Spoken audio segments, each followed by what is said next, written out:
So we'd like to welcome Esperanza today to our Marian Conference, Japan.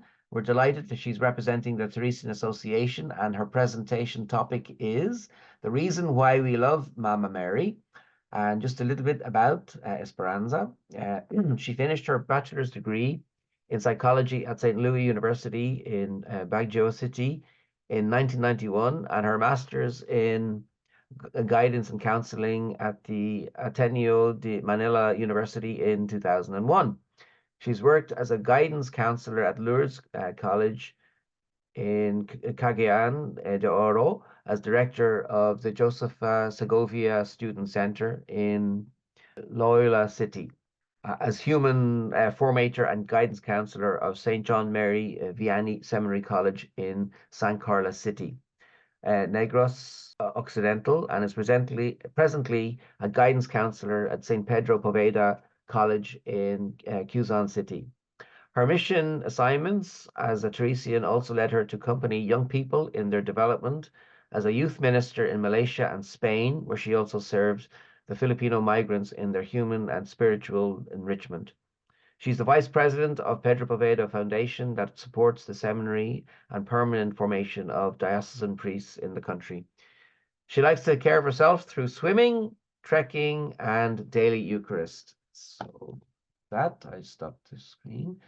Now, Esperanza, please share your, if you wish, please share screen and take it away. Thank you very much and welcome. Thank you, Neil. Minasama konnichiwa. Did I say it right? A blessed noon to everyone.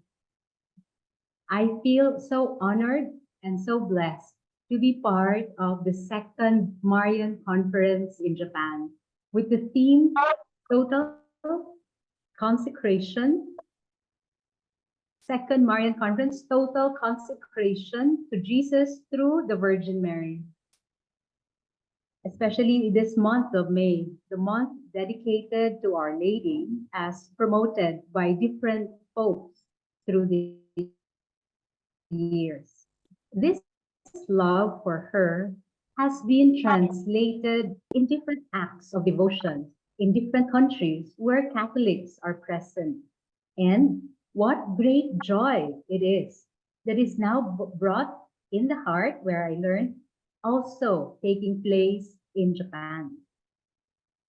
I join everyone present, therefore, that your love for Mama Mary, the mother of Jesus Christ and our mother, may grow deeper and stronger through continuous Christian and Marian formation. As I was introduced, I am a lay person who is currently practicing my profession as a guidance counselor. However, I am also one who committed herself to God to be His eyes, ears, mouth, and limbs, to share the good news of His love wherever I am and whomever I am with. Yes, I am a committed lay person, a member of the Teresian Association, an international Catholic lay association composed of women and men who, on the outside, looks just like everyone else, but interiorly have made a commitment to be instruments of evangelization through our work, presence, and engagement in society.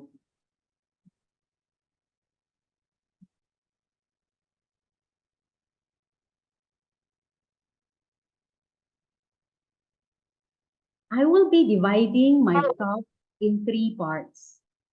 Part one is the reason why we love Mama Mary. And when we say we, I base it on the Teresian Association. We were founded, inspired by Our Lady. So when we say we, I basically talk first about we as the Teresian Association. But the second part is also her role in the church. And the third part, of course, is my story. So the reason why we love Mama Mary. In the first part, I shall talk about why we love Mary from the perspective of a member of the Teresian Association. The quotation below from the letter of the year 2024 of the president of the Teresian Association, Gregoria Ruiz, gives a concise synthesis of Mary in the Teresian Association's origin and life. She wrote, Father Poveda confirmed Mary's role in the Teresian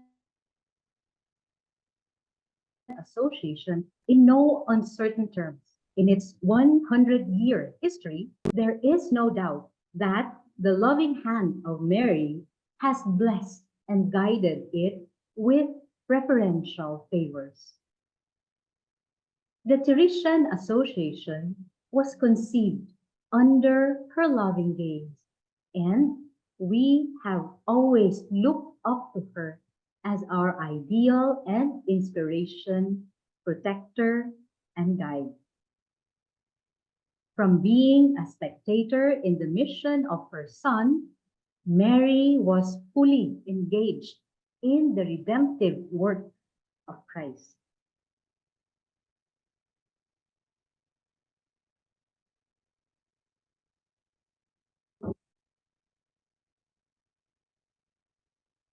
So Poveda and the Teresian Association, a community born under the gaze of Mary.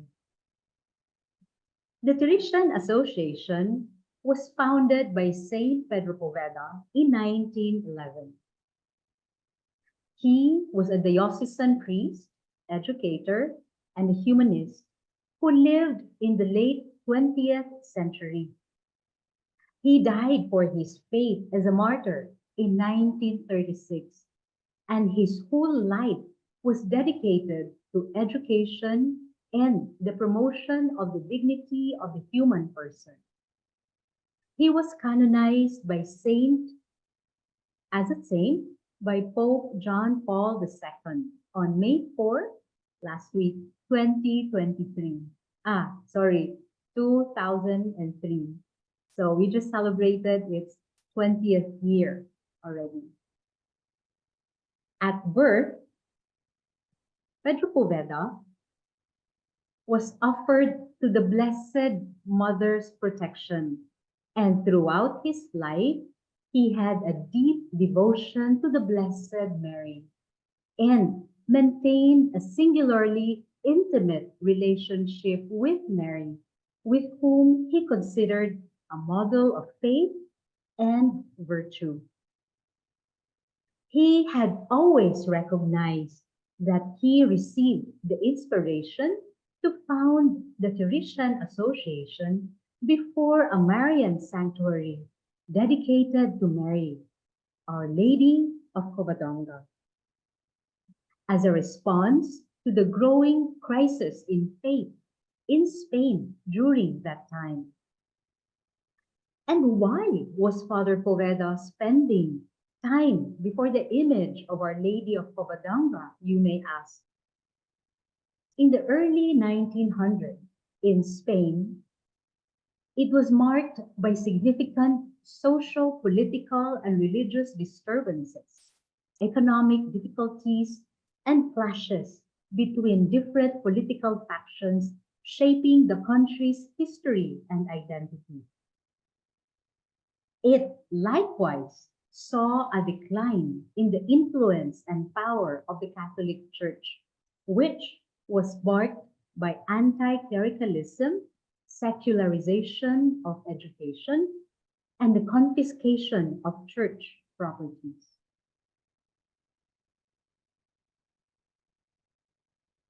This period led to tensions between the church and the state, as well as within Spanish society.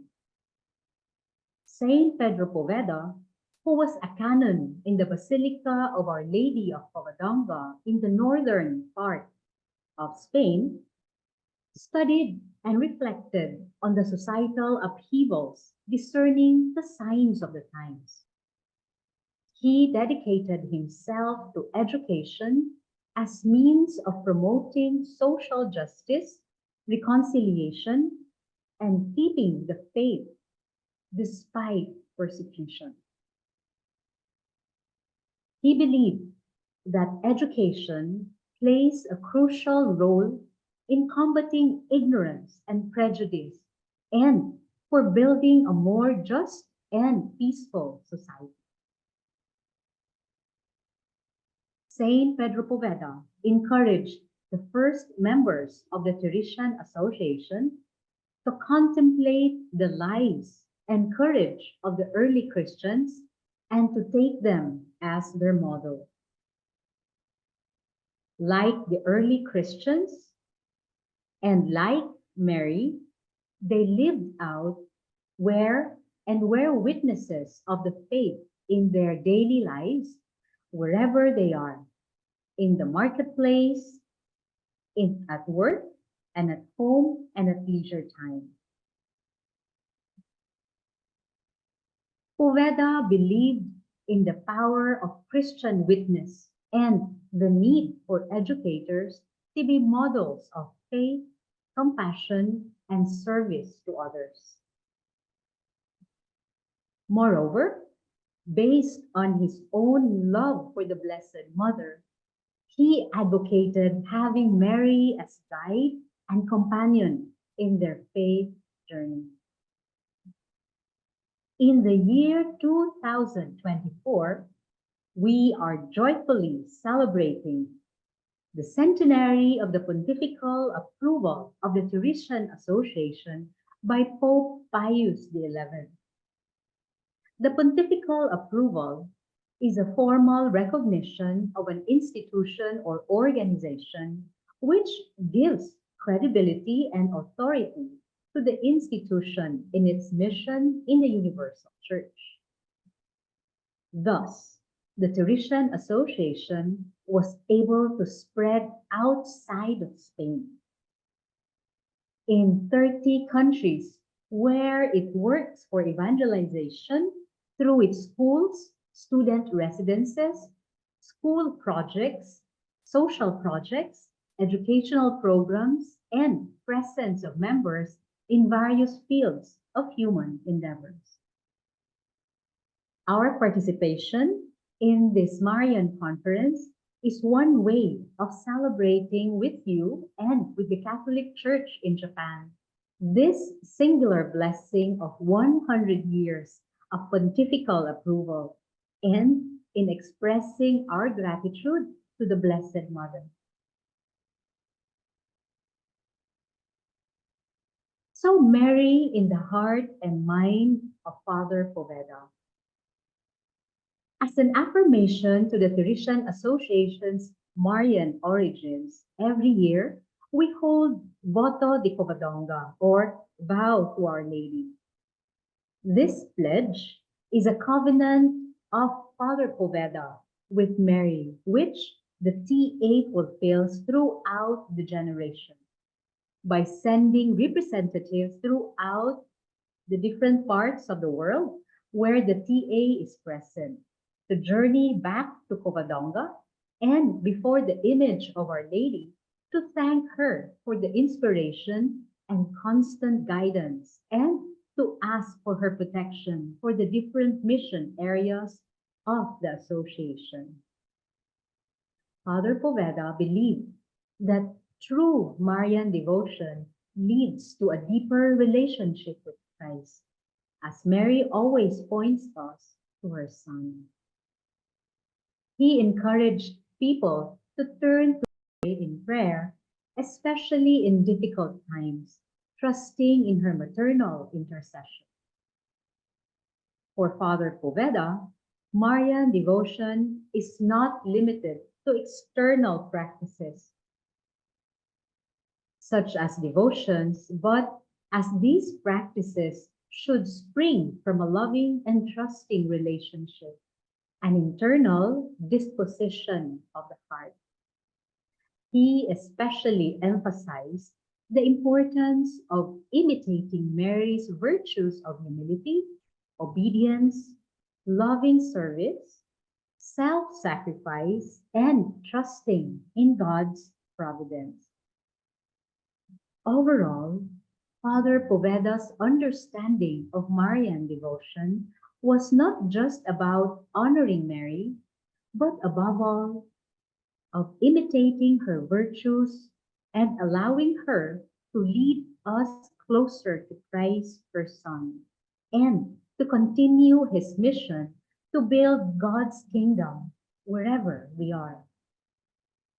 There is no greater proof of Father Poveda's love for the Blessed Mother than when he declared in 1927, "I would prefer to see the work disappear than see the love of Our Lady decrease among you."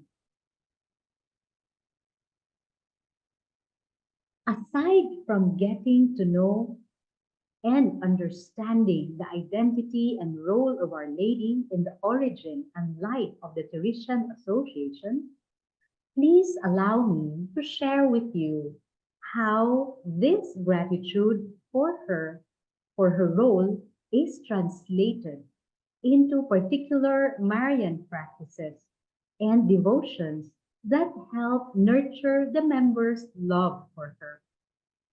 Aside from daily rosary, I shall speak of 3 practices.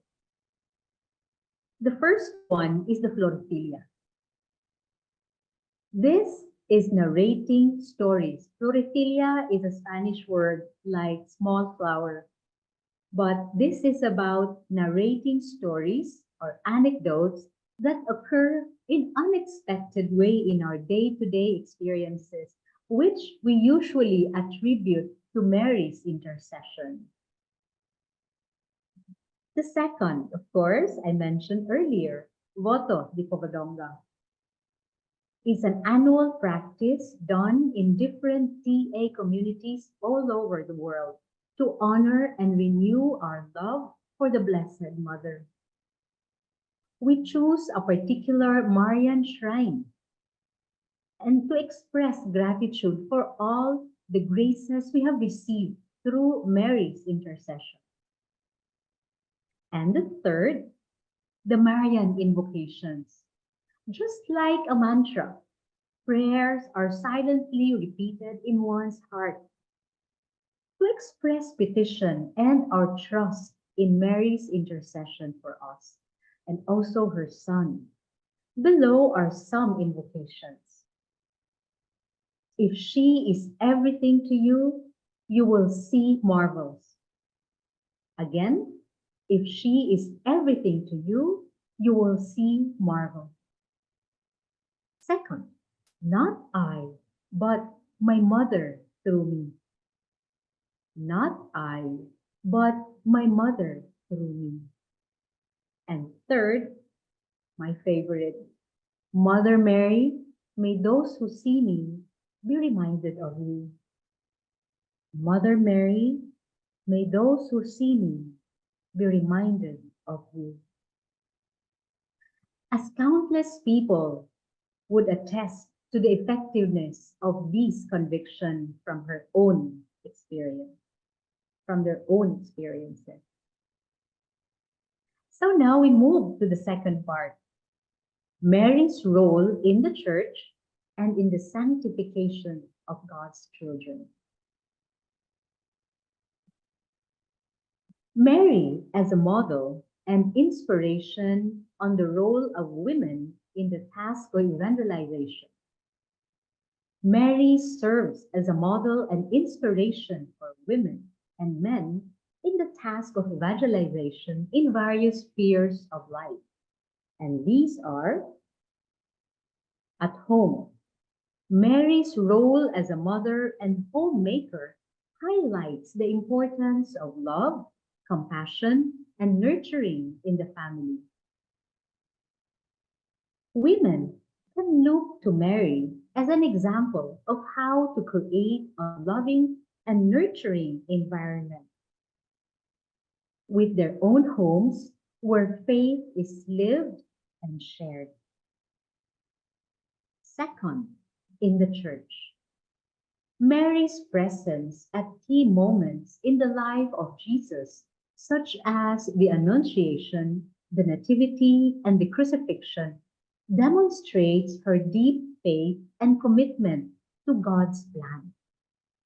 We can follow Mary's faithfulness and dedication to God in their service within the church, whether through ministries, prayer groups, and other forms of involvement.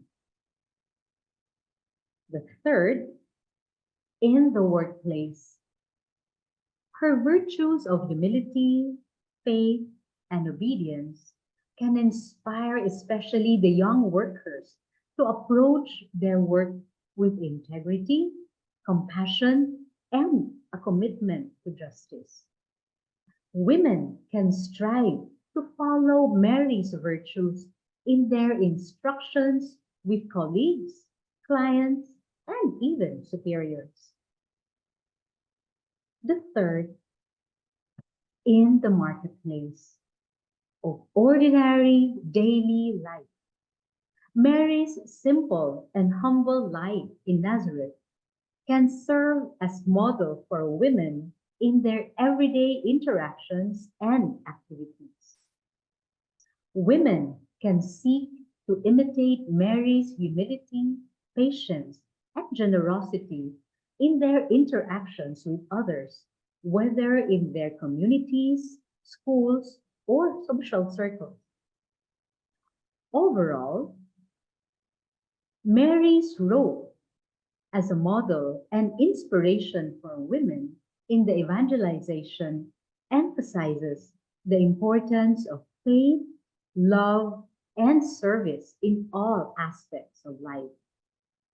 By following the example of Mary, women can play a vital role in spreading the gospel and building a more and just and compassionate society. Well, I say women, but actually it's men and women. Now, my story. Let me share with you this how this love for Our Lady developed in me by relating with you my personal story. My complete name is actually Esperanza Immaculada Concepcion. 3 words, 4 to 5 syllables. Yes, it is very long. And as a child, especially in the Philippines with a long Spanish name, it brought laughter from people who would hear it for the first time. It was actually my mother who was the Marian devotee, and she wanted to consecrate her child to the Blessed Virgin already upon birth. When she was still pregnant with me, she did all she could so that she would give birth on December 8th, although the doctor told her that I would be born December 10, 12, perhaps. But she wanted me to be born on the Feast of the Immaculate Conception, which is December 8th. So, on December 9, her prayer and effort were granted because on December 8th, I came out early that morning. She whispered a prayer of thanksgiving to God as she listened to my cry, while also hearing from a distance the tolling of the church bell at the cathedral, which was also near, because the church was calling people for Mass. Thus, my name, Esperanza Immaculada Concepcion. I, on the other hand, was not pleased with my name. I wasn't consulted. Anyway, that's why I grew up using my nickname. Neil asked me earlier, Was it Mayet or Esperanza? Because Mayet is actually a nickname, which is more often not used to call me. It was a lot more modern, and it sounded like, yes, Filipino. Both my parents were educators, and I was studying in a state-run school where my father was teaching. There, I was exposed to different religious practices outside the Catholic faith. Mary was always the target of taunt and ridicule by my peers who were not Catholics. Of course, they always wanted to convince us Catholics to be converted. I was starting to be swayed to go against my religious beliefs, like making the sign of the cross or praying the rosary, which I felt was shallow at that time, since they were just being religious, being devoted. I did not know of an experience which I could consider personal, as non-Catholics would often take pride of, personal relationship with God. Thanks to my mother, who each time I would celebrate my birthday would relate how my birth came about. And she has consecrated me to Our Lady, and that she is always and has always been praying that I would not be swayed by the ways of the world, which I slowly was actually. There was one late evening when I had no recourse but to walk 5 kilometers in a very dark highway in my high school uniform because there were no more public transportation to bring me home after practicing for a school event. I was actually part of a school-wide dance troupe, and it was already past 10 o'clock when we were released by our choreographer. And lo and behold, there were no more public transportations. There were no mobile phones then, so there was no way but to walk. I was scared and feared that I could be raped by truck drivers who were the only ones who were plying the highway at that time. I found solace and support when I looked up and saw numerous stars. There I thought was Our Lady, the guiding star. I felt her assuring presence and embrace protecting me that night. Many trucks passed that evening, but no one dared to stop. Perhaps I was made invisible, that no one stopped and no one saw me. After almost an hour or more than an hour, I think, of walking, I reached home safely. And this for me became my personal experience with God through Our Lady. Thank God. So passing through several life's challenges, I could see by hindsight how the Blessed Virgin has been patiently and quietly accompanying me, especially now that I have become a member of the Teresian Association, and how Father Poveda led the members to stay close to Our Lady. Now I call her Mama Mary. Don't you think so? And this Marian prayer has always accompanied me through the years. My first flight outside the country, that was also scary. But by saying, Mother Mary, may those who see me be reminded of you, felt so assuring.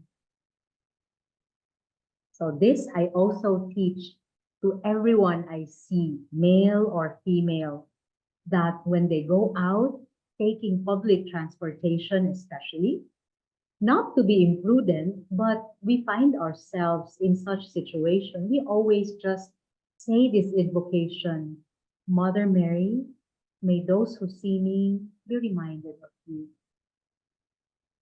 So in conclusion, the love for the Blessed Virgin Mary is rooted in her unique role in the history of the Teresian Association. In the bigger picture, this forms part of the salvation history.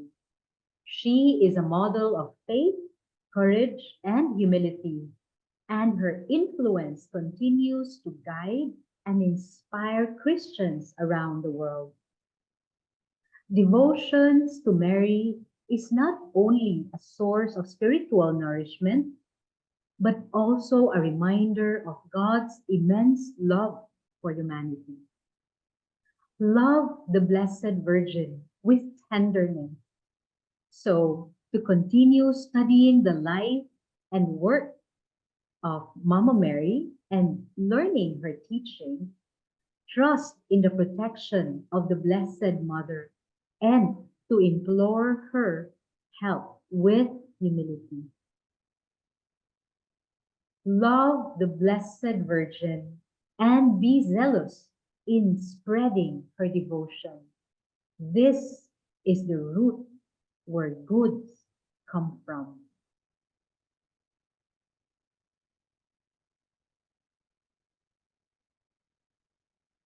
Thank you.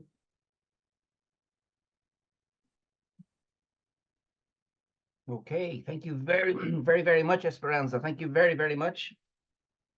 It's great to hear about all of your experiences, and especially how you had almost in the school where there was other denominations that they were trying to persuade you, and yet consecration to our Blessed Mother and the stories from your own mother about how you were born kept you in the arms of our Blessed Mother. It's truly amazing, and it's also how you're able to see in hindsight.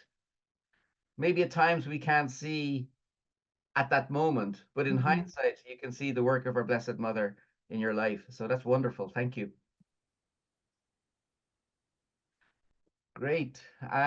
So let's see now. Anybody would like to ask any questions? You're more than welcome. If you want to use the chat button to write your question, if you want to use the Zoom wave function, please also use. We have a few minutes for Q&A. Miho-san, onegaishimasu. エスペランサ先生、ありがとうございます。勇気の模範のマリア様に倣って私たちも頑張っていきましょう。フォルツァ。はい、それでは皆様、日本語でも英語でも先生に何かご質問ある方は、この Q&A のところでメッセージ書いていただけますか、もしくは手を挙げていただければ、こちらで回答していただきます。何分かお待ちしますので、どうぞ書いてください。So, Esperanza, in the Philippines, is the Teresian Association with, of course, the devotion to our Blessed Mother inspired by Saint Poveda. Do you have also relations with other Marian groups like the Legion of Mary? Do you have sometimes get-togethers or maybe a congress? Because I know our Blessed Mother is held in such great respect in the Philippines. Yes, we do, Neil. Actually, the Teresian Association, being a lay organization, lay association, we also are member of a federation of all lay associations, lay groups, organizations all over the Philippines. And within the big lay umbrella, there are also Marian groups we encounter with and we work with. And especially, those who are dedicated to Our Lady. So yes, we have the Legion of Mary, also the Daughters of Mary Immaculate, and other Marian groups we do. And also because dioceses also have their own small Marian groups. So we also engage with them and have Marian activities together with them. Wow. And in the month of May, also known as the month of our Blessed Mother, are there Yes. special extra events or celebrations in the Philippines? I know in school in Ireland, when we went to school, the sisters always had a school parade with the banner of our Blessed Mother in May. Yes, especially this month, no, we have Flores de Mayo or Flores de Maria already, as we call it now, wherein little children spend an afternoon, no. First, they have catechesis, and then they have prayer, and they sing songs to Our Lady, and taught, no? And at the end, there's always food that is served. All right. So as a child, I also grew up with that because my mother would always send us. So remembering, I remember actually stealing flowers from the streets, no, from our neighbors' land, because so that we can offer flowers to Mama Mary. It's only now we see na because it has been urbanized too. So some church in the city, what they do is that they just give envelopes with coloring material so that children can draw pictures. But actually, the main objective there is to develop love for Our Lady, love and trust, for her intercession. That's a good idea. Yeah, that's Yeah. really good idea. Yeah. Well, fantastic.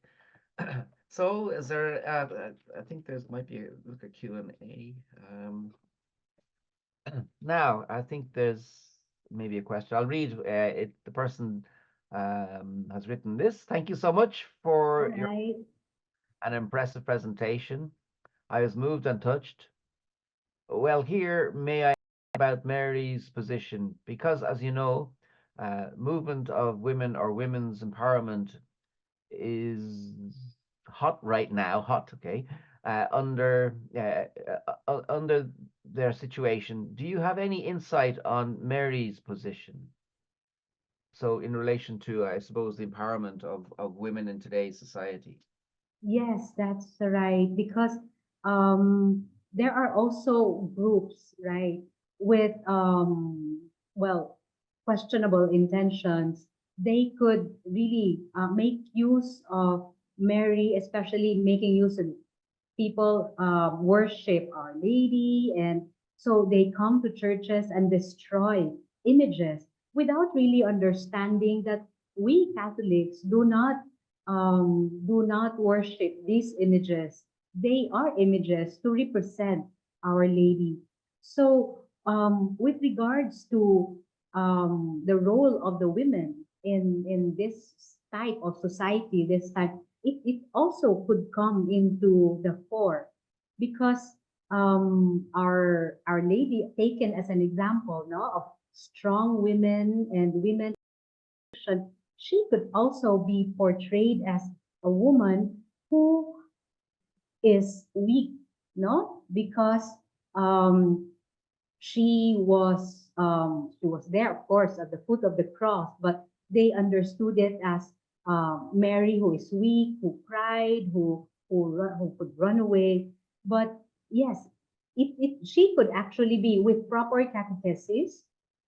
She could actually be a teacher of fortitude, of obedience, of strong faith, of deep conviction, no? of God's love. So yes, as a call for catechesis and more meaningful relationship with Our Lady is encouraged here in the Philippines and maybe in different parts of the world too. Yeah, yeah. Thank you. Yes. Okay. We have a floating heart rising up through the screen. Mm. Now, okay, everybody, we're running out of time, so this is your last chance to pose any questions. 最後のチャンスです。質問のある方いらっしゃいませんか？あと3分、2分です。Maybe at the noble call, I can see Kirsten on the spot. Kirsten, are you there, Kirsten? Would you like to ask any question? You usually do. Sorry, Kirsten, I put you on the spot. Hello, Neil. Can you hear me? Yeah, Kirsten, welcome. Thank you. So, thank you for this very beautiful talk, Esperanza. So it's really an honor to hear from someone from the Teresian Association, because there's also a Teresian Association here in Japan that I get to talk with. So, my question is, I joined the World Youth Day last year in Portugal, and it's clear that there's a challenge with the youth in terms of their Christian faith. So my question is, how can we use this devotion to Mary to get the youth to be more involved in our faith? Thank you, Kirsten. Thank I you. could relate very well with your question, because when I was also young, that was also my problem. First, my problem, and also the solution to my problem. So when I was younger, I also did not find meaning in the devotional prayers, right? So we kept repeating Hail Mary, full of grace, and really, I that's my time to sleep. But since we live far, so that we have to pray the rosary. We haven't arrived yet, and we're still we already finished the rosary, but we haven't reached our destination yet. So if the devotion are just said as devotions per se, and there's no meaning put into it, no application to life, like how can the Annunciation, like when we meditate on the Annunciation of Mary, and there is no interpretation or reflection on what is Annunciation and what does saying yes, no? When Angel Gabriel announced to Mary, and Mary said, Yes, thy will be done. It does not resonate with the personal experience of the person of saying yes, then it will not have meaning. So the challenge really as a whole now is we elevate that devotion. Yes, devotions are very good. Novenas, having the images, bringing the rosary beads with us.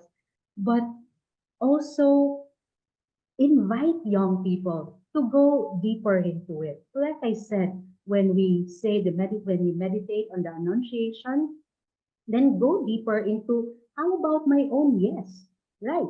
Or we next to the next one, visitation. So what is being visited? What does it mean to be visited? Or do we, like Elizabeth, recognize the presence of Jesus in the other person? So we try to, yes, now as catechists, as perhaps a person who is guiding another one to prayer, always elevate that devotional practice and allow the person, give spaces and opportunities, a lot of opportunities to relate those to her or his personal experiences. Thank you very much. Thank you, Kirsten. Well, thank you very much, Esperanza. We've approached our lunch break time, and a wonderful set of some questions as well. So with that, I'd like to thank you very much for your presentation. I know you had been busy and put a lot of time to put it together. But as I said earlier, all in the work of evangelization, which you mentioned in your presentation as well. So again, thank you very much. ありがとうございました。Thank you.